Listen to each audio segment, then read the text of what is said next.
everyone, it's Izzy and Mambo. It's time for your breakfast lesson, your first lesson of the day, and this week we're going to be focusing on that F chord that we talked about last week.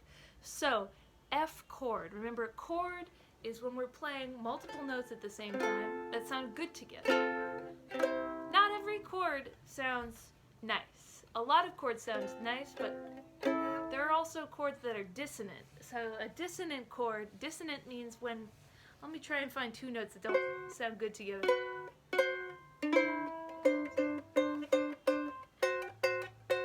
So hear how there's kind of a weird tension in those notes?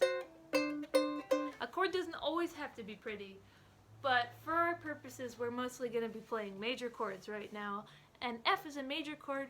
Major chords usually feel happy. So we're going to work on this F chord. So let's go through and see if we can figure out where to put our fingers ourselves. So the first finger is going to go on the E string. So we count down from the closest string to us. We go good, cats, eat. That means the E string, right? So it's the third string away from us. And then we want to find the first fret. So we find the frets by, we start, this is the nut, and the space between this nut and this piece of metal here, which is the actual fret, that's where we put our finger. And we put our finger in the first one. So first finger, first fret of the E string. Now we reach our second finger. We reach our second finger so far that it goes to the G string and goes to the second fret. So we do the same thing. Good, cats, eat, ants. G for good. That's the closest string to us. And then we're reaching our second finger down and we're counting 1, 2 frets down now. Now this is an F chord. An easy way to remember where the first finger goes is that's the F note, right? So a couple of things here. If your fingers are flat when you're reaching, it doesn't work. This is a really tricky thing to do at first because this is when candy caning those fingers is so important. If your fingers are touching the other strings, you're not going to get a nice sound out of the ukulele. So we want to candy cane our fingers. We're pressing down into our fingertips, remember? So when you pull your fingers away from the ukulele, you can see here my fingers have these little lines on them. That's how you know you're pressing hard enough. It's going to hurt at first. But I promise the more you do it, the easier it'll get. So we've got our two fingers. We're really carefully candy caning them up. And now let's just give it a strum. That sounds pretty good. Let's try again, a couple of times. If you're not getting a nice sound out of your ukulele, just do some troubleshooting. Am I pressing down on the strings hard enough? Sometimes we really have to press, and it's okay if you can't do it for a long time. Just hold it as long as you can and see if you can press. Sometimes we'll hear a buzzing sound. We have to check. Oh no, I see. Oh, my finger was on the other string a little bit. You can use your thumb to press against the back of the neck if you want. That can sometimes help help you press down the string. One thing I like to do is the arm that's holding this ukulele in. If you imagine pulling back, not just pressing down with your fingers, but actually pulling the neck towards you, and then you're holding the ukulele against your body with the other arm, that creates tension. So you don't even have to be pressing as much. You're just pulling, you're pressing back instead of pressing down. Sometimes that can be really helpful for getting a sound out of an instrument.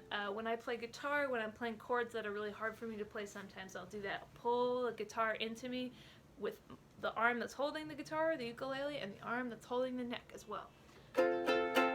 Let's see if we can strum that 5 times in a row, down, up. So 5 rounds of 1, 2, and if you need a reminder, let's go through and put our fingers down one more time.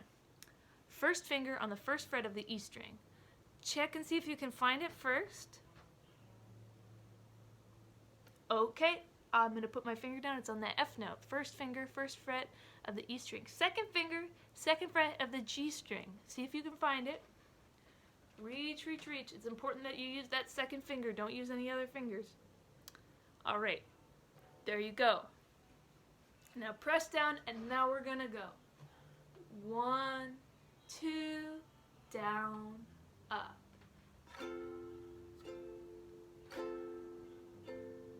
Down, up, that's 3, down, up, down, up.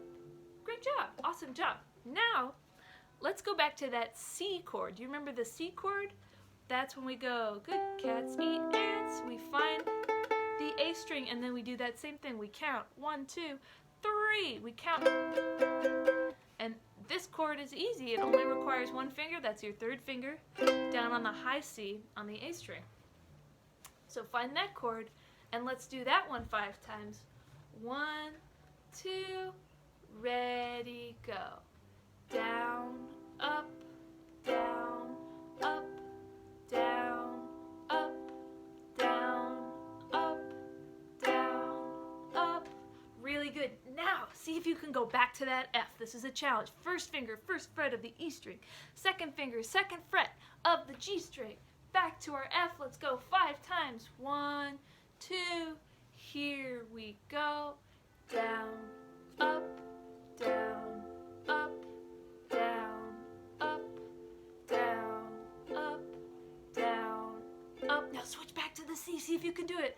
1, 2, third finger, third fret of the A string. 1, 2, here we go. Down, up, down, up, down, up, down, up. Now, with just those 2 chords, we could write a little song if we wanted to. Down, up, we'll just go use that simple strumming pattern. Down, up, down, up, down, up, down, up, down, up, down, up, down, up, down, up, down, up, down, up, down, up, down, up, F. You don't have to play along, but if you practice those chord changes, you will be able to do that, and then it's easy to write a song. Like you could sing, Mambo, Mambo is a guy. If you're mean to him, he cries.